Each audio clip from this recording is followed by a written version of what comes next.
Hello friends, welcome to my channel. ఈరోజు చామదుంప ఎండు నెత్తల curry ఎలా ట్రై చేయాలో చూద్దాం. ముందుగా ఫ్యాన్లోనే ఆయిల్ వేసి హీట్ అయిన తర్వాత పచ్చిమిర్చి వేసి ఈగనివ్వాలి. ఉల్లిపాయ టమాటా పేస్ట్ కూడా యాడ్ చేసుకోవాలి. కలుపుకుంటూ ఉడికించి పక్కన పెట్టిన చామదుంపలు కూడా ఇందులోనే యాడ్ చేయాలి. మసాలా అనేది దుంపలు పట్టేలా బాగా మిక్స్ చేయాలి. ఫ్రెష్గా దంచి పెట్టుకున్న అల్లం వెల్లుల్లి పేస్ట్ కూడా దీంట్లోనే యాడ్ చేయాలి.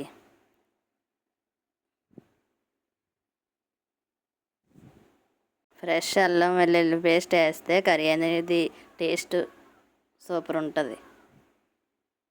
దీంట్లోనే కర్రీకి సరిపడంత సాల్టు యాడ్ చేసుకుని తర్వాత కారం కూడా రుచికి సరిపడంత యాడ్ చేసుకోవాలి. ధనియాల పౌడర్ కూడా మిక్స్ చేసుకోవాలి.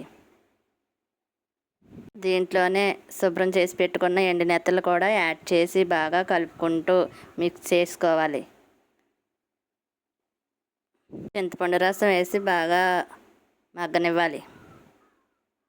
పులుసు మరుగుతున్నప్పుడే కొంచెం కరివేపాకు జల్లుకుంటే పులుసు అనేది రెడీ అయిపోయినట్టే. చామదుంప ఎండునెత్తల కర్రీ అయితే రెడీ. ఒకసారి ట్రై చేసి చూడండి నా స్టైల్లో. నచ్చితే లైక్ చేయండి, సబ్స్క్రైబ్ చేయండి, కామెంట్ చేయండి.